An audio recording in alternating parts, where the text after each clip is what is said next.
Well, I am on Bloodwood today. It's just a bit over 60,000 acres. I should be in 24,000 hectares. And at this stage we're just building up to running probably a 500 breeder herd of Angus and Santa Gertrudis cattle. And we also have 500 Dorper ewes on here, which are challenging.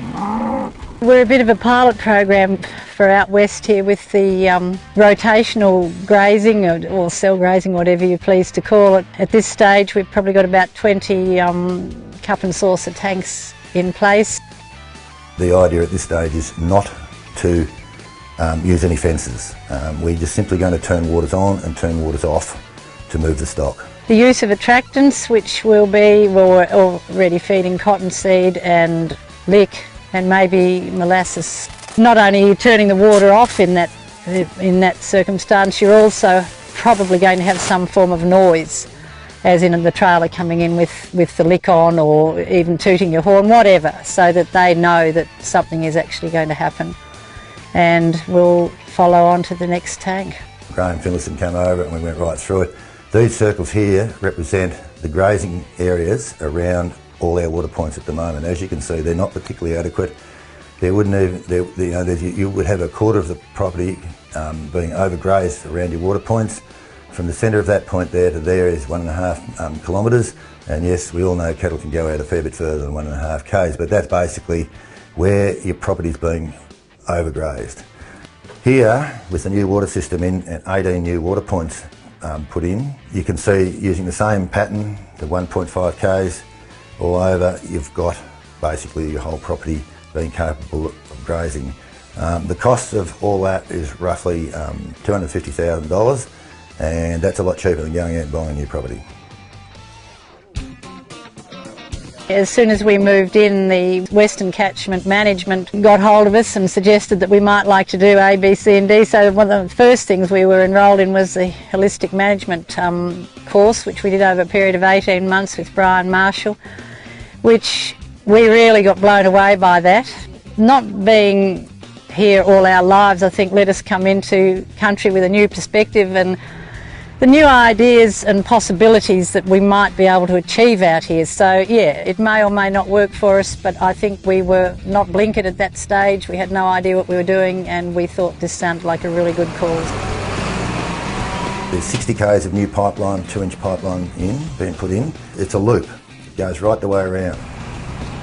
By putting that loop in, the experts say that's the equivalent of using a 3-inch pipe. So we're using 2-inch rural pipe of high quality.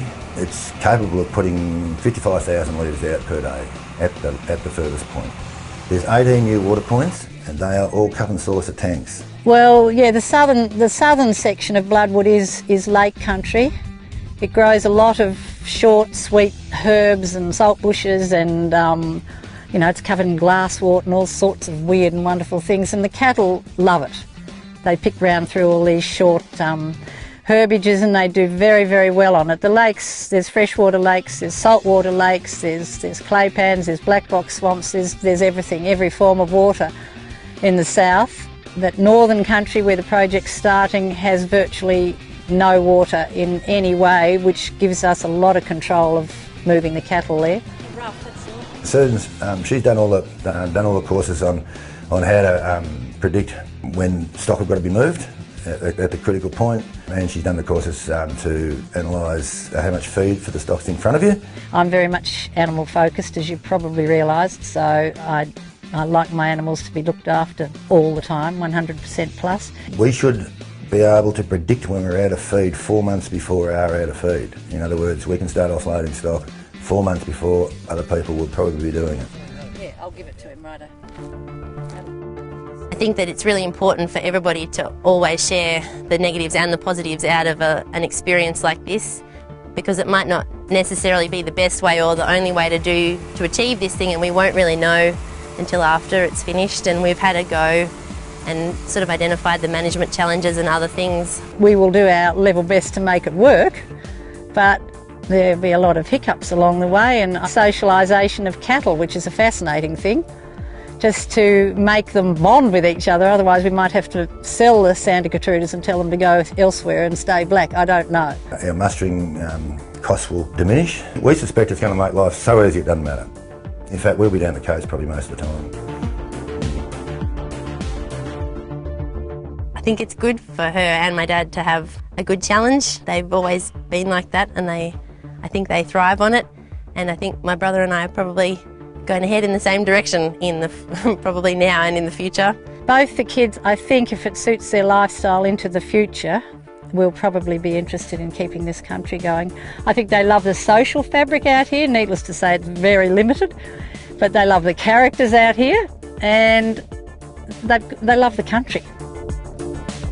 I guess a good sort of strong social network and family behind you when you're out on a property by yourself in the middle of nowhere, so it's been good and I enjoy it. Like any big project, there's that time just before it's finished where you feel like everything's falling to pieces and nothing's going to work out, and then in only a matter of weeks or maybe a month it'll be in place and we'll all feel this great relief. We've got to disturb this ground and get it growing. There's no reason why that bit of grass there can't have a bit of grass next to it. There's just no reason. So it's obviously, it needs disturbance and it needs them weeing and pooing and carrying on and bashing scrub and doing their bit.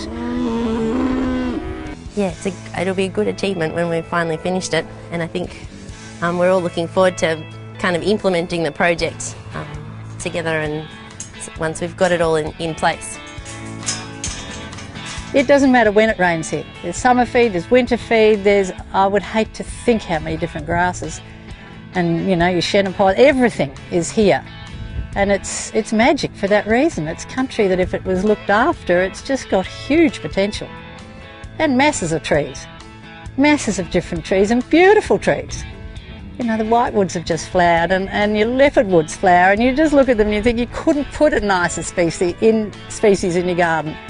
So yeah, the lake system here, birds just everywhere. We had every name bird you could think of on the lakes over the last few years, and you know, we've got the brolgas and stilts and even seagulls came in, just everything was here. So it's a bit of a bird watcher's paradise. I think that one day if we can develop that, we will. We are aware that there will be some times when we just cannot control what we're doing, but that's just seasonal and it's just what we run with, basically, yeah. I guess it keeps her going, gives her something to be passionate about. I think that's important throughout your whole life.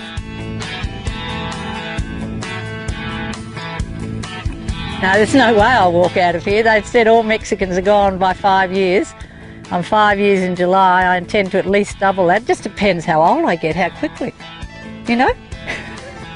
I've got to age. Challenge, I guess in one word, it's challenge. Susan has always wanted to live and own a station. She's living on a station, she owns a station. It's achieving something. And it's good fun, really good fun doing it, I tell you. I think that's why my mum and dad took on this project. It's because we like to keep moving all the time. So no, I don't think there's ever a dull moment.